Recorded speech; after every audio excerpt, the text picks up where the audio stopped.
listen to fall to the floor. Hello, welcome back to another pen video. Thanks for watching, thanks for tuning in. This is the second pen in my Washington, D.C. 2016 haul. And this is the pen that I did actually go there to get, a yellow swirl Menlo from Edison. If you ever have an opportunity to meet Brian and Andrea, you will be very happy. They extremely friendly, knowledgeable, willing to spend as much time with you as necessary to make you feel comfortable about whatever pen you may end up acquiring from them, or if not, just educating you on fountain pens and giving you an idea of their passion and their involvement. So this is yellow swirl. Hopefully the lighting is bringing out the incredible depth, just how this looks. As you can see, the nib is very visible inside the cap. Nice thing with the demonstrator. The fit and finish on this is exemplary. I'm looking for the engraving. And there we go.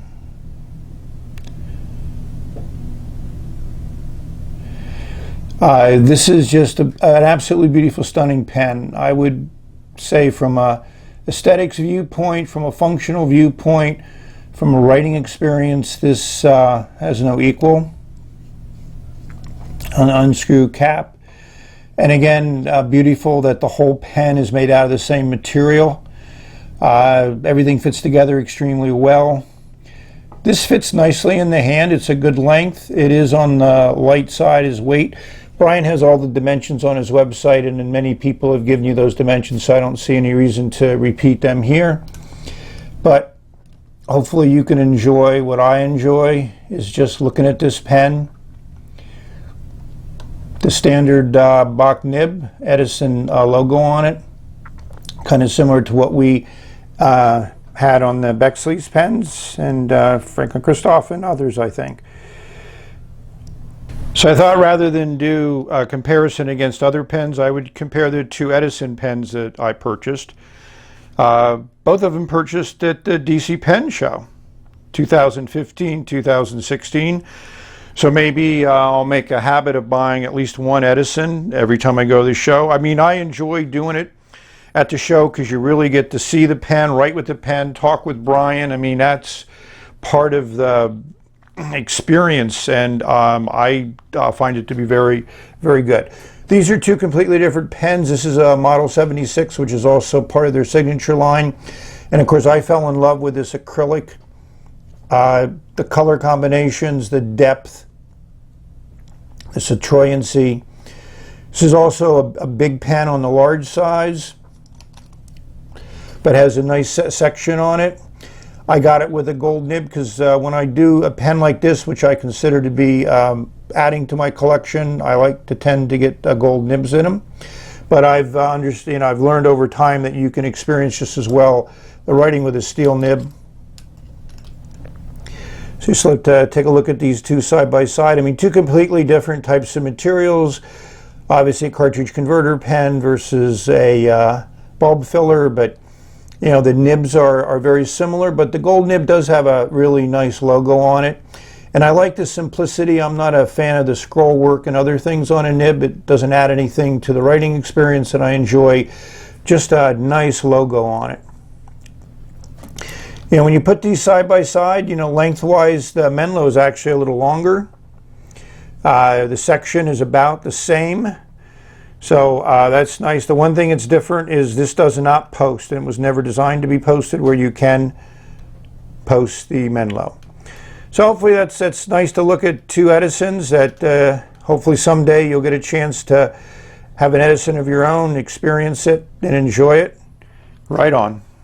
I noticed Brian had these new nice leather pen pouches.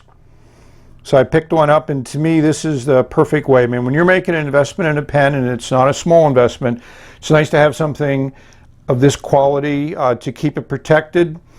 You know, and the pen is in this all the time except when it's writing. and it's just nice to kind of push it out, seeing it emerge, and it's beautiful. So if you ever are involved in Edison pens, I strongly recommend getting a pouch to go with your pen. No need to get the box, the coffin box, or anything else. This certainly works well. So one of the beauties of the pump filler is, especially in a transparent model like this, is filling the pen. So this is that cross ink that I picked up at the pen show from Anderson's, and it's archival. It's a nice color of green. Beautiful bottle. I just can't say enough about what something cross may do that very few people know about. And as you know, I do like cross pens. There's not many pens I don't like. This cap fits very, very securely. You can see a little bit of the color there in the cap, but not much. I mean, this is a very well-designed cap. I mean, I haven't got into it, but my other Shizuku inks, the caps are terrible. They easily stick to the bottle. I've cracked a cap. I now put a plastic liner in them so they don't stick, and I'm able to remove the cap without breaking it or using devices. So I'm going to experiment a little bit.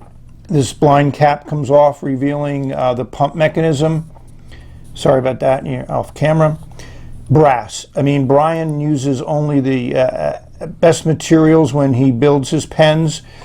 This is the same size and design as on the Parker Vacuumatic, so those people with Parker tools, 20, 30 years from now, you'll be able to repair this pen like you've repaired the 50, 60-year-old Parker pens. When I first filled this pen, I was just blown away by watching it in action, and hopefully I can repeat that.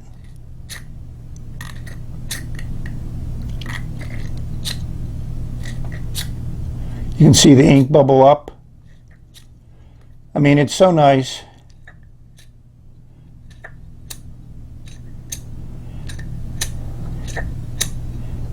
There we go. That's a nice fill there.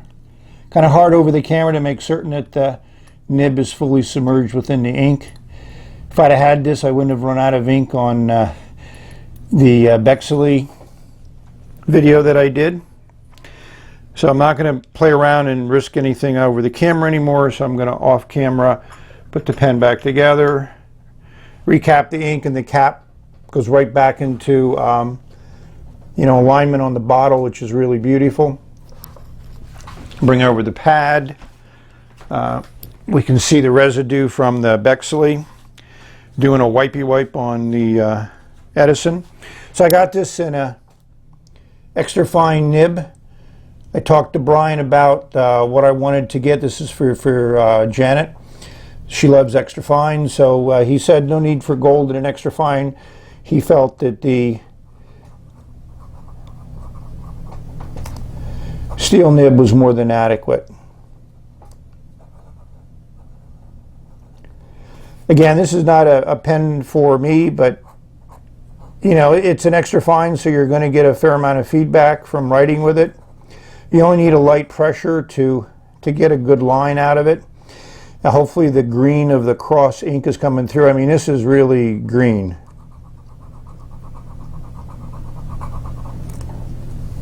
Medium wet. That's pretty decent wetness there, and again, you can see the green of the ink. And of course, it picks up paper, and this is my Italian paper, Fabriano, and I've not had a nib pick up paper, nibs of paper like that. So hopefully you're enjoying this view of a pen a lot of people have looked at, but I just wanted to show you to you in a different color and give you some feedback from myself on the pen and how it works. So thank you for viewing, and I'm not running out of ink, which is good. So hopefully you get to experience a lot of pens, many writing experiences. Ciao.